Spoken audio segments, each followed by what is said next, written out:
Real Housewife Luann de Lesseps drunkenly took over the mic at a gay piano bar, belting out tunes and telling booing patrons FKU before she was eventually kicked out, though she denies she was given the boot.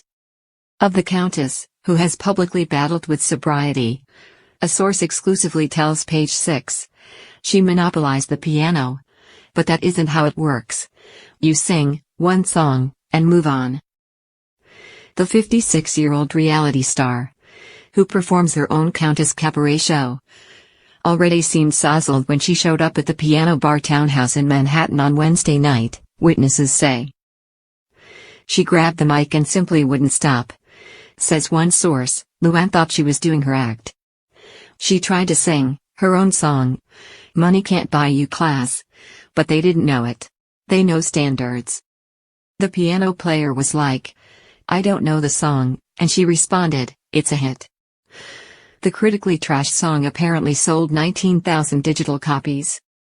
Of her 2010 auto-tune debut single that includes lines like elegance is learned, the snarky source sniffs, it's not a Cole Porter standard. It's not somewhere over the rainbow. Undeterred, a liquored-up de Lesseps kept belting out jumbled versions of songs, which were so intolerable that the crowd began booing her in front of stunned drag queens including Tiffany Ann Coke, Shawnee Penny, Lauren Ordair, and Chandelier, says another source. Things took a turn for the worse when Luann began yelling at the gays, you don't know me. I'm a cabaret star, adds one source. Video taken by a patron, seen by Page 6, shows de Lesseps, in a considerably crude, un-Countess-like move, snarling at the crowd, FKU while on the mic singing.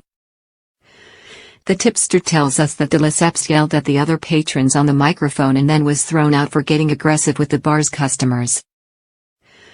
A probably very hungover de Lesseps explained to Page 6 on Thursday through an intermediary, I was at rehearsals all day yesterday for her upcoming cabaret show at Feinstein/54 Below, then went to dinner with Broadway producers. We were in a celebratory mood and drinking champagne. She said she then went to Townhouse with Tony Award-winning Kinky Boots producer Jim Kierstead around 10:30 p.m. And there were a bunch of people singing. And it was a fun, boisterous crowd.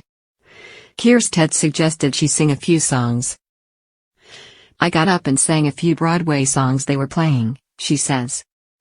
I realize I was a little bit tipsy, but we were having fun, and it was getting late. I'd been rehearsing, and I was in the mood to sing a few songs. Then Jim said to me, Lou, I have an early rehearsal. And then we left around midnight, 11:30 p.m. According to Kierstead, after a birthday party for a NY theater personality, Luann and I went to the Townhouse for a nightcap. She was met by legions of her fans and was convinced to sing for them.